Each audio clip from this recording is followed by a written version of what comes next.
출애굽기 강의 28번째 말씀, 참예배라는 제목으로 말씀의 은혜를 함께 나누겠습니다.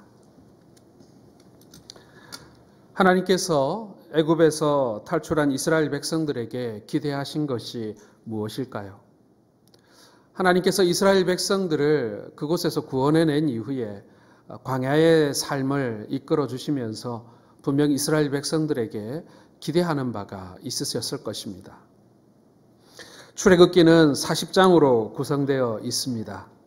전반부 20장은 하나님께서 모세를 통해서 이스라엘 민족을 애굽에서 구원하시는 내용을 다루고 있습니다. 그러나 나머지 20여 장, 그러니까 21장부터는 이스라엘 백성들을 시내산으로 인도하신 이후에 율법을 허락하시는 내용이 나오고 있습니다. 이스라엘 백성들이 하나님을 어떻게 섬겨야 하는지, 하나님께 어떻게 예배해야 하는지를 가르쳐주고 계시는 것이죠. 그리고 마지막 부분에 보게 되면 그 말씀을 따라서 이스라엘 백성들이 성막에서 하나님께 예배드리는 장면이 이어지게 됩니다. 자, 과거로 곳으로 올라가서 출애굽기를 읽어보면 바로가 재앙을 당하면서 4번에 걸쳐 모세와 타협하는 협상을 하게 되어집니다.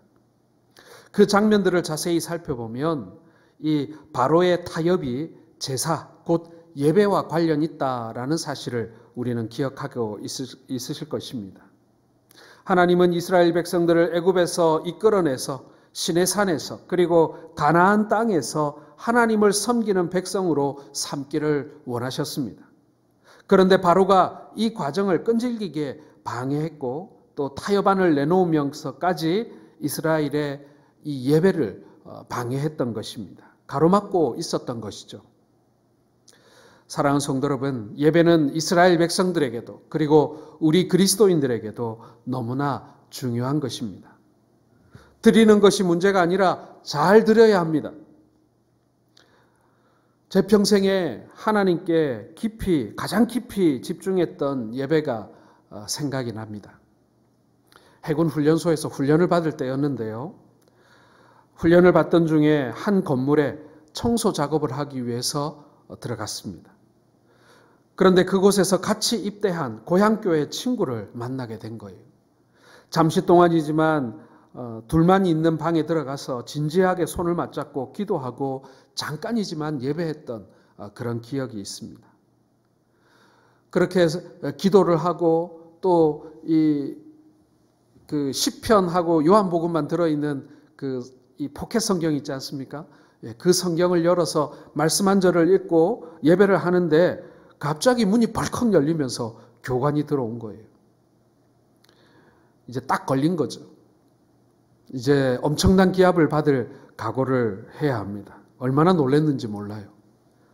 그런데 그 장면을 보고 있던 교관이 이렇게 말하는 것입니다. 그래, 지금은 예배해야지. 이러고는 문을 다시 닫아주고 나가는 것입니다. 여러분, 이건 상상도 할 수 없는 일이었어요. 그렇게 정말 제 생각에는 한 10분 정도밖에 안 되는 짧은 시간 동안의 예배였지만 하나님께서 그 예배를 가능하도록 허락해 주셨다. 심지어는 그 호랑이 같은 그 교관에게도 하나님께서 긍휼을 베풀어 주셔서 우리가 잠깐 예배하는 것을 허락해 주신 그때의 그 예배가 저는 평생토록 잊을 수 없는, 그리고 짧은 시간이었지만 가장 깊이 하나님을 만났던 그런 예배로 저는 기억하고 있습니다. 사랑하는 성도 여러분, 여러분들은 그런 예배가 없습니까? 정말 하나님의 임재를 경험하고 하나님의 큰 은혜를 경험하고 하나님께서 내 마음을 만져주시는 그런 예배를 여러분 기억하고 계십니까? 우리는 지금 예배의 홍수 속에 산다 해도 과언이 아닐 것입니다. 많은 예배를 드릴 수 있고 그리고 드리고 있습니다. 그런데 이렇게 많은 예배를 드리다 보니 예배가 형식적으로 흐르게 되고 우리에게 하나의 일상처럼 그렇게 전락해버리는, 특별하지 않은 일로 전락해버리고 있지는 않습니까? 그러므로 우리는 우리가 드리는 예배를 바로 깨닫고 그리고 하나님과 우리가 진정으로 교제하는 참 예배를 우리는 회복해야 될 것입니다. 자, 그렇다면 오늘 이스라엘 백성들이 하나님 앞에 세워져 가는 이 과정, 이스라엘 백성들이 하나님 앞에 서가는 이 과정을 통해서 우리가 목표로 삼아야 하는 참 예배는 어떤 예배인가 우리가 함께 살펴보는 그런 시간 갖도록 하겠습니다. 먼저 오늘 본문 속에서 발견하는 참 예배는 하나님의 임재를 경험하는 예배가 되어야 한다라는 것입니다. 여러분 18절의 말씀을 다시 한번 읽겠습니다. 무백성이 우레와 번개와 나팔 소리와 산의 연기를 본지라 그들이 볼 때에 떨며 멀리 서서. 이스라엘 백성들이 마주한 시내산 전체가 온통 화염과 연기로 뒤덮였습니다.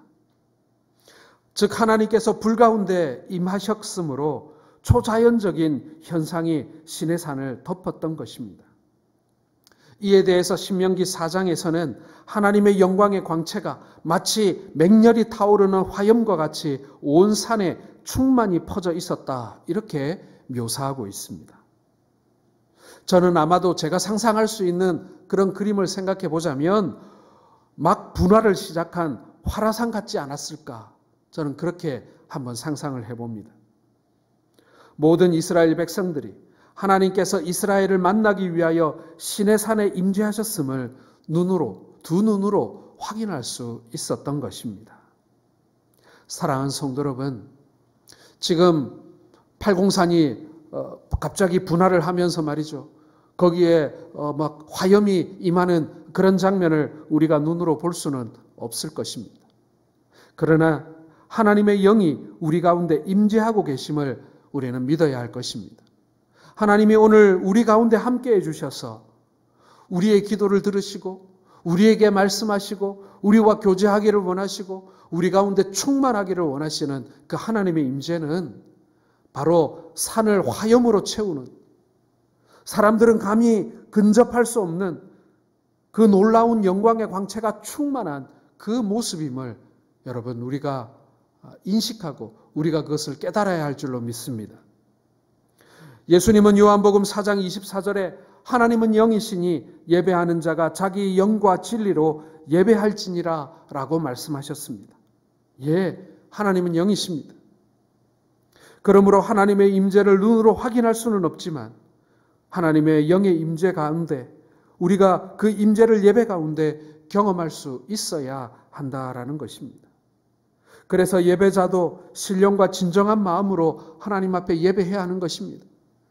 그 시내산 앞에서 더 이상 다가갈 수는 없으나 하나님의 놀라운 영광을 목도한 이스라엘 백성들처럼 오늘 이 예배가 얼마나 소중한 자리이며 영광된 자리이며 그리고 하나님께서 임하시는 놀라운 그러한 자리라는 사실을 우리가 경험하고 그리고 우리가 그것을 깨달아야 한다라는 것입니다.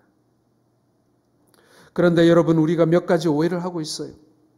하나님을 영이라고 말하는 것을 하나님을 또 다른 신의 개념으로 이해하려는 그런 잘못된 경향들이 있다라는 것입니다.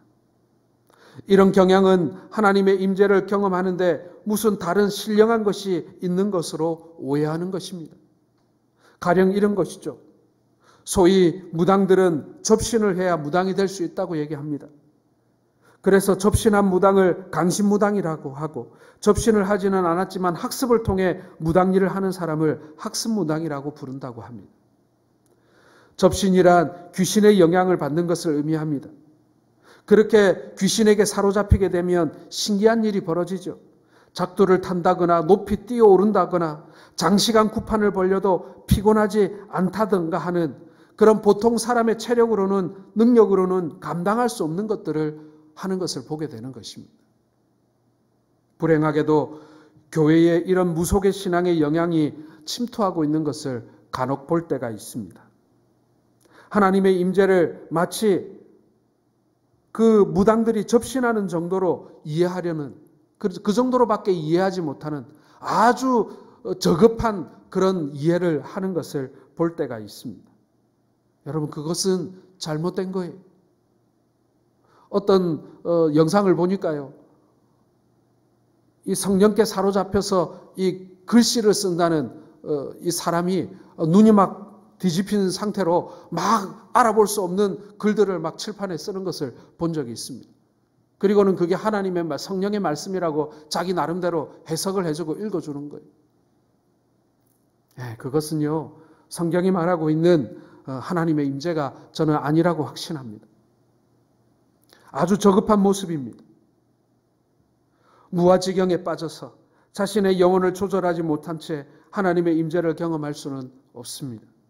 하나님의 임재는 계시된 말씀을 통해서 우리의 이성과 오감을 통해 온몸으로 느끼며 드리는 예배가 되어야 하는 것이지, 알지 못하는 어떤 영에 이끌려서 강신하거나 접신한 상태로 그렇게 들어가 체험하는 것은 옳지 않다라는 것입니다. 우리 주변에는 그런 사람을 더 신령한 사람으로 혹은 높은 영적 경지에 이른 사람으로 오해하는 경우들이 있습니다. 여러분, 결코 그렇지 않다는 것을 기억하시기 바랍니다. 하나님께서는 오늘 우리에게 명백하게 말씀하고 계십니다. 성경의 말씀을 통하여 우리에게 모든 것을 말씀하고 계십니다. 우리가 그것을 하나님의 말씀으로 받고 그것을 진심으로 우리가 받아들이는 것, 성령께 의지하면서 이것을 우리가 깨닫고 이해하고 우리의 삶에 적용할 수 있는 결단의 자리까지 나아갈 수 있도록 하나님의 도우심을 구하는 것, 여러분, 이것이 진정한 우리에게 있어 영적인 체험이며 하나님의 도우심임을 여러분 기억하시기를 바랍니다. 두 번째로 여러분, 우리의 참예배는 예배의 대상이 분명해야 합니다. 23절의 말씀을 한번 같이 읽겠습니다.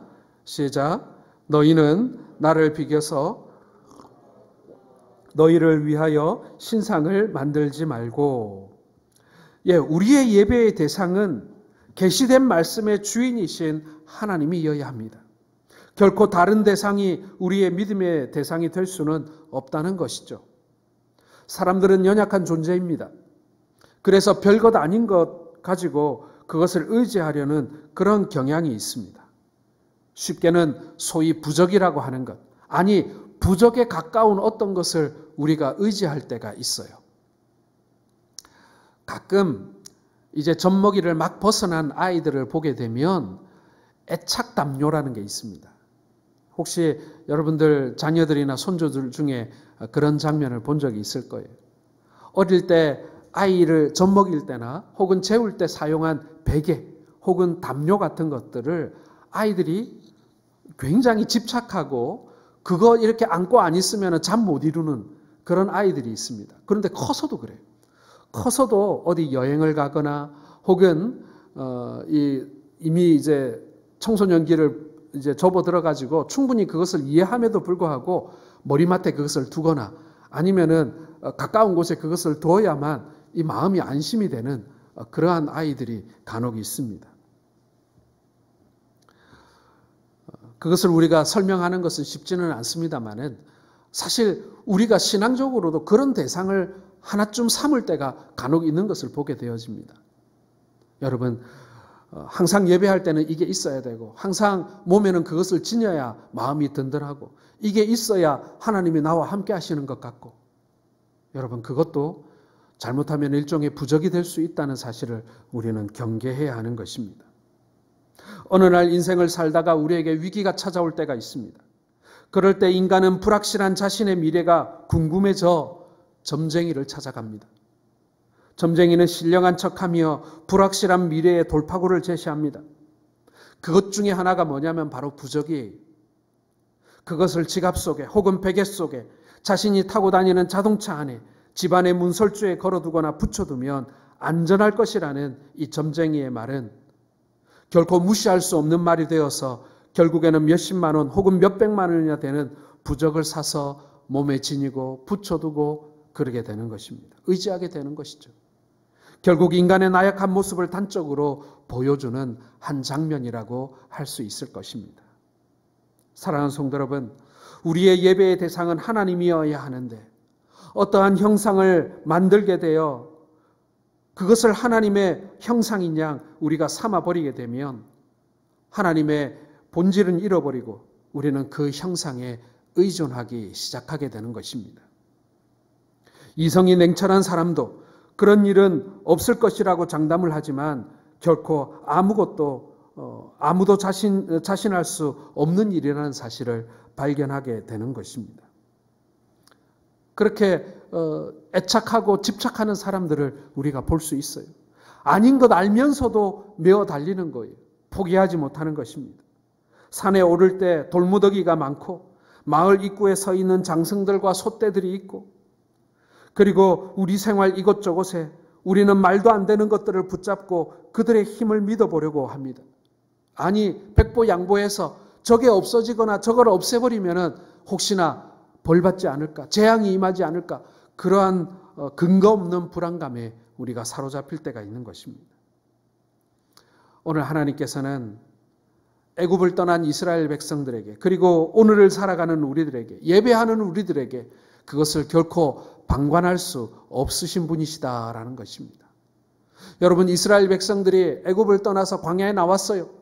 하나님의 놀라운 역사를 다 경험했어요. 그러나 그들의 짐 속에는 애굽의 우상들의 형상을 빚은 그릇이 있고 장신구가 있고 물건들이 있었어요. 그리고 사람들한테 드러내놓지는 못하지만 그것들을 몸에 은근히 부적처럼 지니고 다니면서 이것을 내가 하나님처럼 여기면 되겠거니라고 생각하며, 그리고 이것들을 우리가 몸에 지니고 있으면 뭐 손해보는 일은 없겠지, 도움이 되지는 않겠나라는 생각을 하며 그것들을 여전히 포기하지 못하고 있는 것입니다. 왜 그렇습니까, 여러분? 애굽의 우상들은요, 다신교거든요. 이것도 좋고 저것도 좋고, 들에 나가면 들의 신이 있고 산에 가면 산의 신이 있고 강에 가면 강의 신이 있는 거예요. 그래서 여러분, 이스라엘 백성들이 하나님을 잘 모를 때 뭐라고 얘기합니까? 여호와는 전쟁의 신이라고 믿었어요. 그러다 보니 이스라엘 백성들이 가나안 땅에 들어가서 농사를 짓는데 이제 전쟁이 끝났단 말이죠. 그러니 전쟁에 도움이 되던 여호와는 버리고 가나안 땅에 농사 짓는데 도움이 되는 비를 내리게 만들고 땅을 기름지게 만들어주고 그러는 가나안의 그 토착 우상들을 그들이 음란하게 섬기기 시작했다라는 것입니다. 그것은요, 이스라엘 백성들의 뼛속에 깊숙이 그러한 여러 잡신을 섬기는, 그런 다신 우상을 섬기는 성향들이 그들 속에 여전히 자리하고 있었다라는 것을 의미해 주는 것입니다. 유일하신 하나님이 계심에도 불구하고 여전히 그들의 마음속에는 그래도 챙겨두면 도움이 되는 그런 잡신들을 품고 다녔다라는 이야기인 것입니다. 그러므로 결코 신상을 만들지 말라고 우리에게 말씀하고 계시는 것입니다. 하나님은 우리가 형상화해서 어떤 모형을 만드는 것조차 하나님은 허락하지 않으셨습니다. 이스라엘 백성들이 출애굽하는 과정에서 모세가 하나님을 만나러 산에 올라갔을 때 모세가 속히 내려오지 않습니다. 물도 한 방울 나지 않고 풀 한 폭이 없는, 도무지 사람이 먹고 살 수 없는, 식량도 없는 그런 화염 속에 뒤덮인 산에 올라가서 모세가 40일을 보냈단 말이죠. 어떻게 그 가운데 사람이 생존할 수 있을까? 모세는 죽었을 거예요. 이제 우리도 스스로 살 수 있는 길을 찾아야지. 사람들은 모세의 형인 아론과 미리암에게 하나님의 형상을 만들 것을 요구합니다. 그러자 아론은 그것이 좋은 생각이라고 여기게 되었고 사람들이 가지고 있는 금을 모아들이기 시작합니다. 여러분, 이것은요, 특별한 장면이 아니에요. 이스라엘 백성들이 애굽에서 지난 400년 동안 보고 듣고 배운 거예요. 그렇게 하면 된다고 그들은 자연스럽게 받아들인 것입니다. 그리고 그들은 송아지를 만듭니다. 그런데 여러분, 알고 보면 송아지를 만든 것이 아니라 사실은 황소를 만들었는데 크기가 송아지만 했습니다.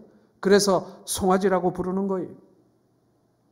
이것은 이스라엘 백성들이 송아지를 우상 숭배했다기보다는 하나님을 그 황소로 형성하려고 했다라는 것을 알 수가 있는 것입니다. 이러한 백성들을 보고 하나님은 대노하고 계십니다.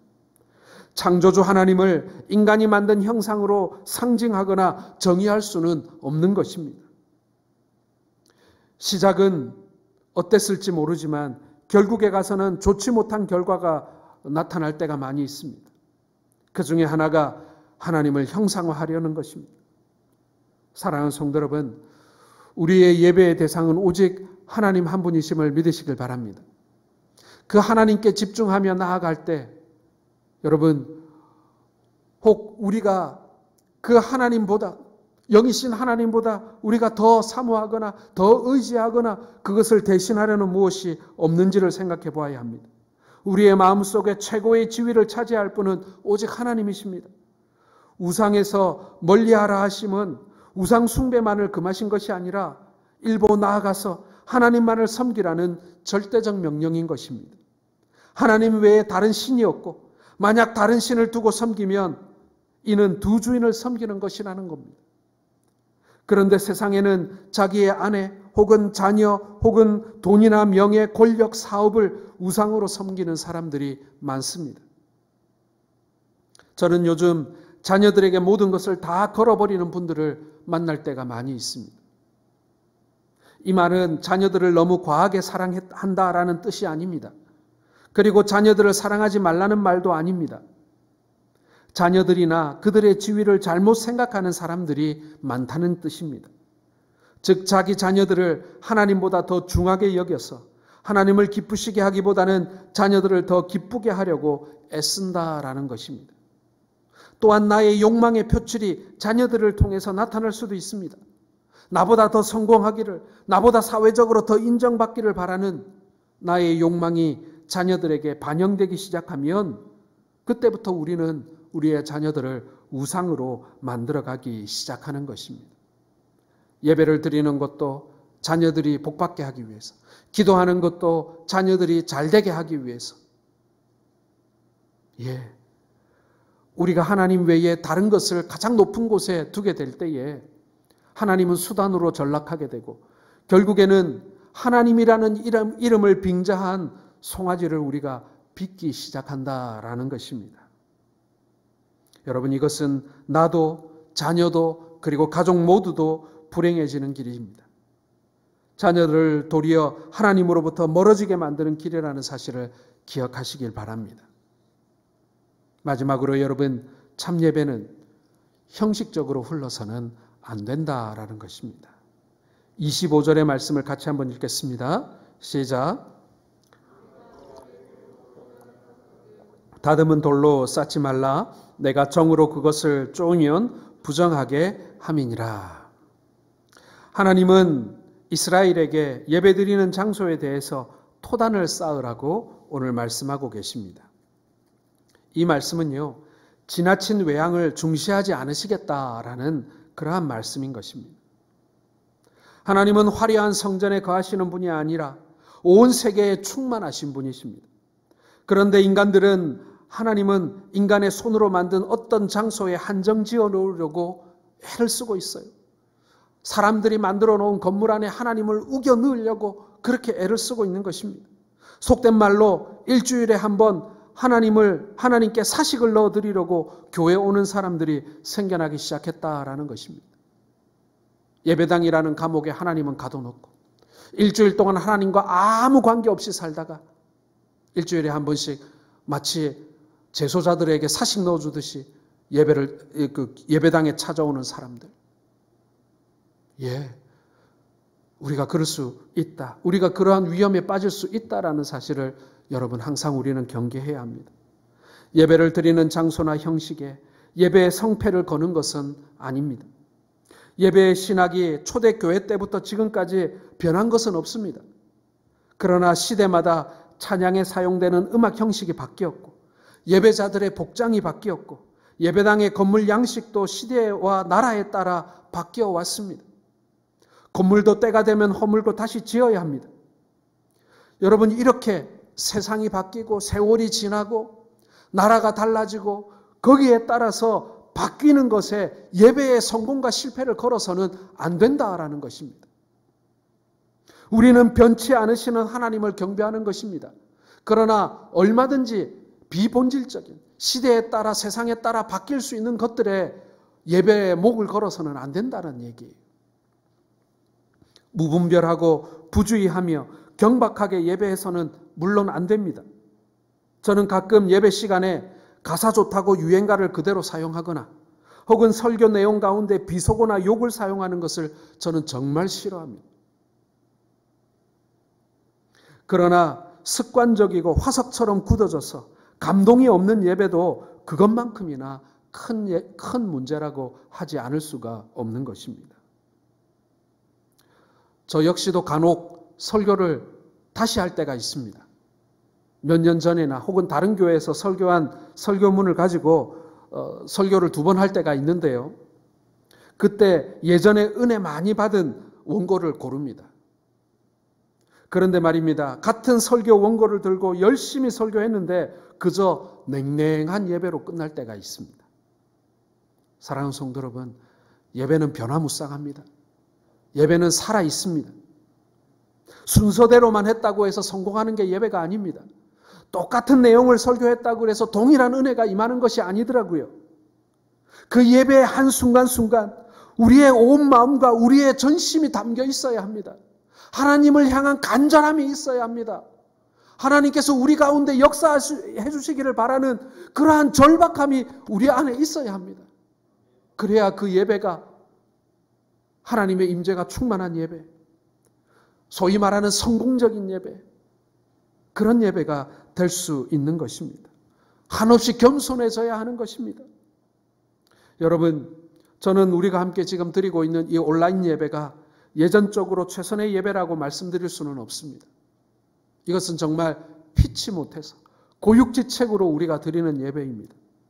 그러나 어려운 상황이지만 하나님께 온전히 집중하도록 노력합시다. 동일한 은혜를 부어주실 것을 기대하면서 하나님의 말씀을 듣고 간절한 마음으로 기도합시다. 비록 지금 우리가 각 가정으로 흩어져서 예배하고 있지만 그것도 하나님께서 우리에게 이 어려움 가운데 부여해 주신 예배의 장소라면, 그리고 우리에게 하나님께서 허락하신 그것이 하나님의 예배의 토단이라면 우리가 그곳에서 전심으로 예배해야죠. 하나님께서 동일한 은혜로 우리에게 부어주실 것을 믿습니다. 이제 2002년도가 며칠 남지 않았습니다. 2020년도가 며칠 남지 않았습니다. 올해만큼이나 우리가 예배에 대해서 신경을 썼던 해가 또 있을까요? 우리에게 있어 올해만큼이나 예배가 우리에게 얼마나 소중한 것인가에 대해서 우리가 각성했던 그 해가, 그런 때가 또 있었을까요? 공산당이 쳐들어와서 교회를 폐쇄하고 교회를 불질러버리고 예배하는 성도들을 잡아가는 그런 상황은 아니지만 우리가 당연하게 여겼던 이 예배의 장소, 그리고 이 예배의 한 시간이 이렇게 소중한지, 이렇게 절박한 것인지, 이렇게 어려운 것인지 여러분 우리가 이제 정말 뼈저리게 경험하고 있지 않습니까? 그렇다면 여러분, 우리의 예배가 달라져야죠. 우리의 예배가 변해야죠. 예배를 드리는 우리의 중심이 변해야죠. 달라져야죠. 이전처럼 그렇게 습관적이고 냉랭한 마음으로 그렇게 예배할 수 있겠습니까? 그렇게 예배해야 되겠습니까? 하나님께서 다시 한번 우리가 모여서 예배할 수 있는 그러한 은혜를 우리에게 베풀어 주셨을 때 정말 감사해서 터져 나오는 눈물과 기쁨을 여러분 우리가 누려야 하는 것 아니겠습니까? 코로나19를 거치면서 우리가 아무런 교훈을 받지 못한다면, 우리가 예배에 대해서 우리가 다시 한번 그 감격을 회복하지 못한다면 여러분 우리의 마음은 콘크리트인 거예요. 콘크리트. 사랑하는 성도 여러분, 우리는 많은 예배를 하나님께 드립니다. 항상 그럴 수 없을지라도 하나님의 임재를 경험하는 그러한 예배를 소원하시기 바랍니다. 우리의 예배의 대상이 하나님뿐이라는 사실을 바로 깨닫고 우리의 삶 가운데 여전히 우리가 붙들어 메어놓은 우상들을 여러분 하나씩 제거해 버리시기 바랍니다. 뿐만 아니라 형식에 얽매여서 그 형식에 의존하는 그러한 예배를 드리지 않기를 바랍니다. 우리의 중심을 보시는 그 하나님께 우리의 마음의 중심, 우리의 마음의 자세, 그리고 성령 충만하기를 날마다 간구하는 우리 모든 성도들 되시길 바랍니다. 여러분, 우리 교회는 하나님이 기뻐하시는 참 예배를 드리는 교회입니까? 여러분, 이 말은요, 우리 교회 예배가 형식이 좋다, 그런 얘기를 하는 것이 아닙니다. 매 예배 때마다 하나님의 임재 안에서 기쁨과 평안을 얻고 하나님께로만 온전히 100% 하나님께로만 영광을 올려드리는 그러한 예배를 우리는 지금 드리고 있는 것입니까? 우리 성동교회 모든 가족 여러분, 우리가 이러한 예배를 사모하고 이러한 예배를 드리는, 마치 시내산 앞에 서서 하나님의 영광의 그 불길과 화염을 바라보면서 하나님이 오늘 이 낮고 낮은 땅 가운데 우리를 보기 위하여 임재하셔서 우리를 바라보기를 원하시고 우리를 만나기를 원하시는 하나님의 그 놀라운 역사를 여러분 오늘도 사모하시는 우리 모든 성도들 되시기를 주님의 이름으로 축원합니다.